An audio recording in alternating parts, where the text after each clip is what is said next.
Hello दोस्त, हमको 2024 का लास्ट एग्ज़ाम क्लास 10th का स्कूल सेंटअप एग्ज़ाम का फाइनल एग्ज़ाम का किसी का क्वेश्चन पेपर मिला है गणित का। तो देख ही सकते हैं लिखा हुआ है पुष्पारा, यानी कुछ भी हो जाए झुकेंगे नहीं, हमको 100 में 100 लाना है, झुकना ही नहीं है। पुष्पा है, सिर्फ बिहारी के सामने झुकते हैं, वही बात है। तो इस क्वेश्चन पेपर से हमें पता चल रहा है कि इस बार भी पिछले 2-3 साल की तरह इस बार भी 100 ऑब्जेक्टिव रहेगा, जिसमें से हमें 50 ही ऑब्जेक्टिव बनाना है। लेकिन हमें इस टाइम इतना स्ट्रॉन्ग तैयारी करना है कि 100 में 100 ऑब्जेक्टिव आ जाना चाहिए, तभी हम फट से 50 ऑब्जेक्टिव टिक आउट कर सकते हैं। तो इस 100 ऑब्जेक्टिव को हम लोग सॉल्यूशन करके देखेंगे। किसी दोस्त का पेपर है, सॉल्यूशन किया हुआ है। तो पहला नंबर क्वेश्चन क्या है, 625 का अवज गुणनखंड में 5 का घात क्या है। देखते हैं 5 का घात कितना आता है। सॉल्यूशन करेंगे 625, 5 से करेंगे कितना, 125, 25 625 होता है। फिर करेंगे हम 5 से 25, 5 से 5, यानी 5 पर पावर 4, यानी हमारा घात कितना रहा, 4। तो पहला नंबर ऑप्शन का हो जाएगा सी नंबर, यानी 5 का घात 4 आएगा। दूसरा नंबर क्या बोल रहा है, निम्नलिखित में किसका दशमलव प्रतिशत शांत नहीं है। देखो, शांत होने के लिए हर में 2 पर पावर n गुना 5 पर पावर m होना आवश्यक है, यानी 2 और 5 का गुणनखंड होना आवश्यक है। इसमें भी है, इसमें भी है, इसमें भी है, लेकिन इसमें नहीं है। बोल रहा है दशमलव प्रतिशत शांत नहीं है, तो शांत नहीं है, ऑप्शन नंबर हमारा डी हो जाएगा। अगला क्वेश्चन क्या बोल रहा है, बहुपद इतना के शून्यंकों का गुणनफल, शून्यंकों का गुणनफल। पहले बहुपद को पूरा कंप्लीट कर लेते हैं। क्या होगा हमारा बहुपद, इसको गुना करेंगे तो 2x² हो जाएगा, -5x होगा और -3। शून्यंकों का गुणनफल बना है, यानी अल्फा इंटू बीटा बराबर होता है c/a। हमारे c क्या है, -3, और a क्या है, 2 है, तो -3/2 होगा, यानी ऑप्शन नंबर बी।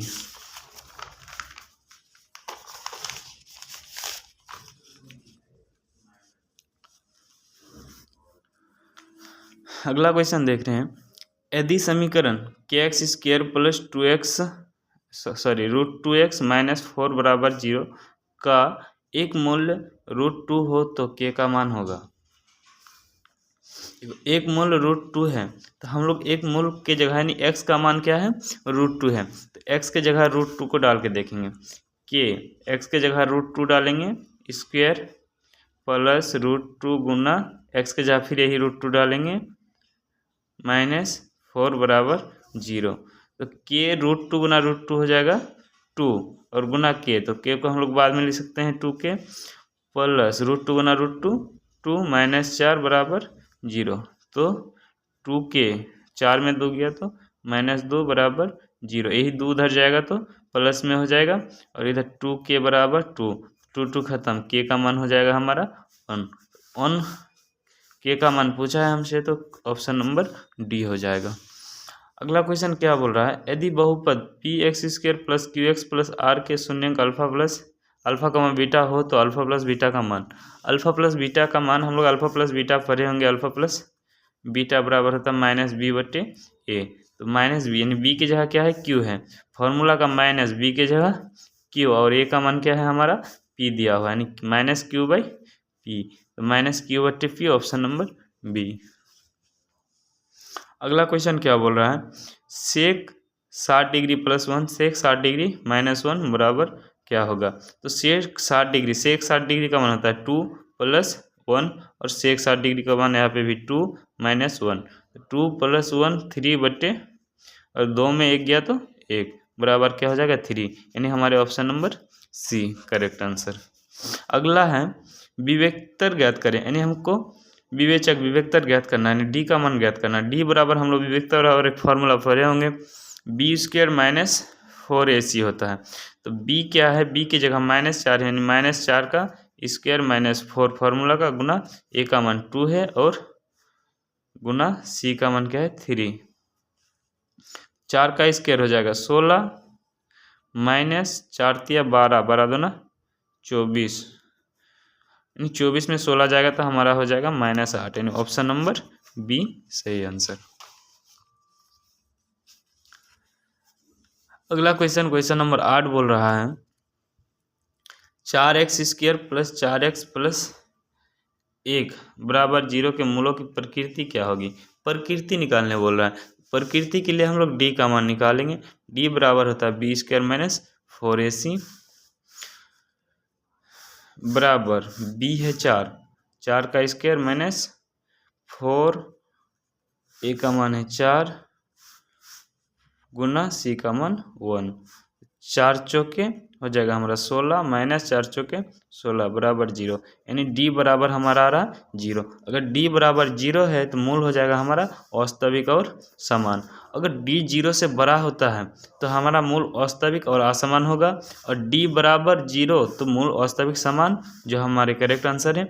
और डी अगर 0 से छोटा होता है तो मूल अवास्तविक में चल जाएगा, यानी उसका कोई अस्तित्व नहीं होगा। 9 नंबर क्वेश्चन पे आते हैं हम लोग। क्या बोल रहा है, निम्नलिखित में कौन 3x² माइनस 3 बराबर 0 के एक मूल्य है। एक मूल्य बोला है, x का एक मान बोला है, 2 मान आएगा लेकिन हमको एक मान मांगा है। चलो इसको सॉल्यूशन करके देखते हैं। 3x² माइनस 3 बराबर 0 है। 3x² और ये 3 माइनस में है हमारा, उधर जाएगा तो प्लस हो जाएगा, यानी बराबर 3। तो x² बराबर हो जाएगा 3/3, कट के x² को उधर लेके जाएंगे तो रूट आ जाता है हमारे यहाँ √1, यानी निकलेगा x से रूट तो हो जाएगा हमारा +-1, यानी एक बार प्लस एक बार माइनस। देखते हैं ऑप्शन में प्लस में तो नहीं है लेकिन माइनस में है, एक मूल पूछा है तो हमारा -1 सही आंसर। निम्नलिखित में किसका गुणनफल एक परिमेय संख्या है। किसका गुणनफल एक परिमेय संख्या बोल रहा है। देखो √3 √5 इसका गुणनफल भी अपरिमेय होगा, इसका भी अपरिमेय होगा, लेकिन इसका √7 √49 नहीं सॉरी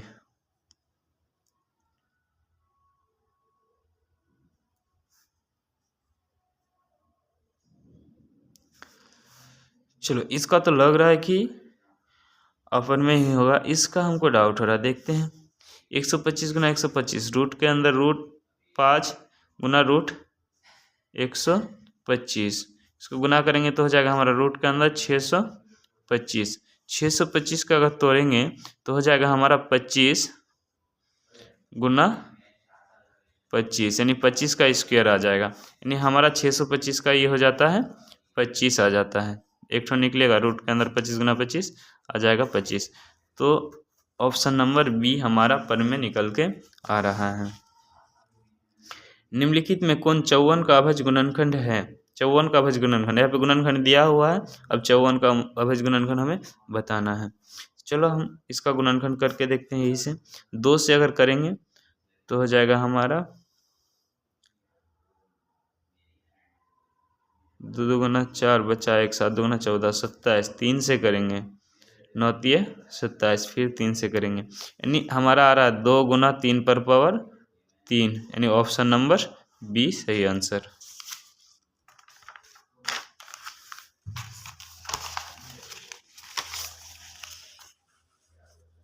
क्वेश्चन नंबर 12 देखते हैं क्या बोल रहा है।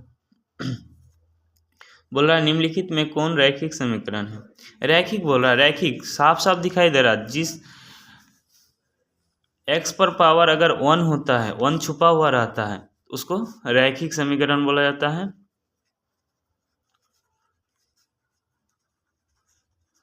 x पर पावर अगर 2 रहता है, हाईएस्ट पावर 2 रहता है, तो उसको द्विघात समीकरण बोला जाता है।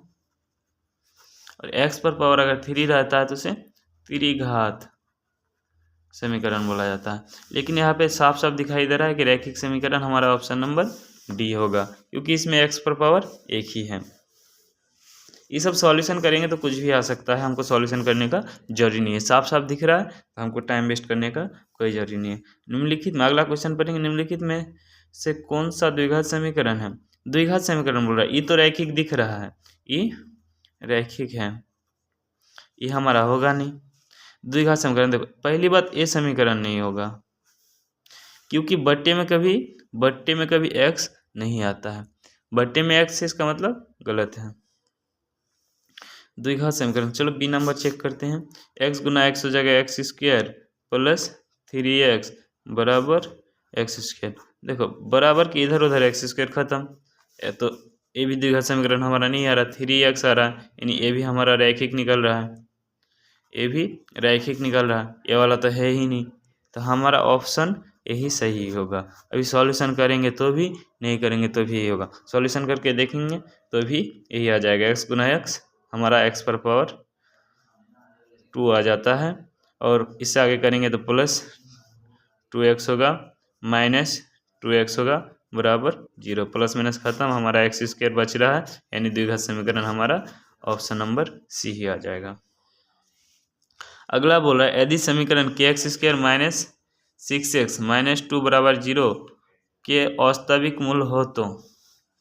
मूल वास्तविक है, वास्तविक और सामान नहीं बोला है। वास्तविक अगर सामान होता तो हमारा d बराबर 0 हो जाता, वास्तविक और सामान बोलता। तो यहाँ पे बोला गया है कि मूल वास्तविक है, इसका मतलब क्या है, d या तो 0 के बराबर है या तो 0 से बड़ा है, d 0 के बराबर या तो बड़ा, क्योंकि वास्तविक है। और अवास्तविक अगर होता तो d 0 से छोटा आ जाता हमारा, तो d 0 से बड़ा या बराबर होगा। अब d की जगह हम लिख सकते हैं बी स्क्वायर माइनस 4ac बड़ा, यहाँ पे 0।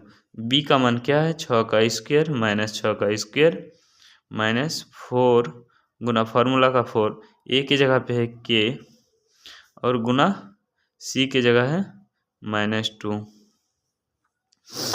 6 छक्के कितना हो जाएगा 36, और 0 से बड़ा या बराबर 36 माइनस -2 -4, यहाँ पे हमारा प्लस हो जाएगा,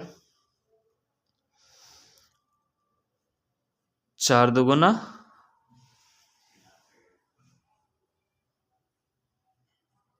8, 4 दुगुना 8 गुना के प्लस 8 के हो जाएगा यहाँ पे 0 से बड़ा या बराबर। अच्छा इसी को यहाँ पे करते 36 माइनस 8 के, 36 को इधर रखते हैं, 8 के 0 से बड़ा या बराबर, ये 8 के उधर 36 उधर जाएगा तो माइनस में हो जाएगा 36,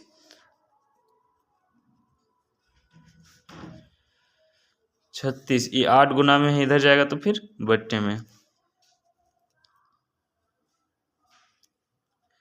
चलो 4 से कटा देते हैं, 4 दुगुना 8, 9 चौके 36, यानी के बड़ा या बराबर किसका होगा 9/2 का है हमारा ऑप्शन के 9 इधर जाएगा तो सिर्फ माइनस यहाँ पे छुटा हुआ है, तो -9 क्या हो जाएगा 2, ऑप्शन नंबर सी।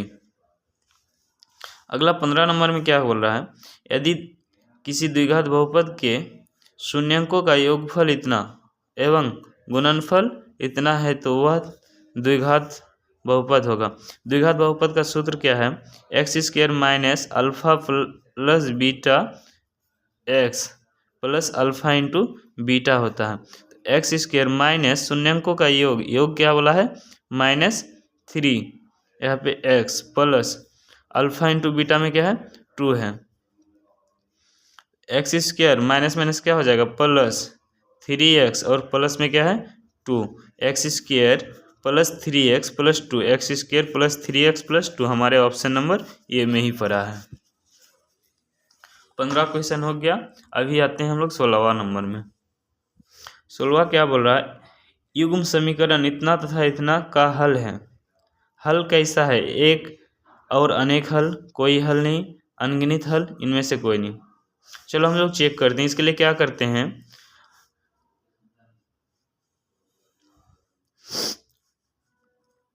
a1/a2 बराबर b1/b2 बराबर c1/c2, ऐसे ही चेक करते हैं। देखते हैं क्या है, a1 1 है, 1/a2 है 3 बराबर a2 है 2 और सॉरी B1 है 2 और B2 है 6 बराबर C1 है 3 और C2 है हमारा 9/9। 3 तिहाई 9, 2 तिहाई 6, 1/3 बराबर 1/3 बराबर 1/3। तो हमारा क्या आ रहा है, A1/A2 बराबर B1/B2 बराबर C1/C2। ऐसा स्थिति में हमारा क्या होता है, अनगिनत हल होता है। और यही पे अगर A1/A2 dash not equal B1/B2 हो जाएगा तो हमारा हल हो जाएगा एक अद्वितीय हल।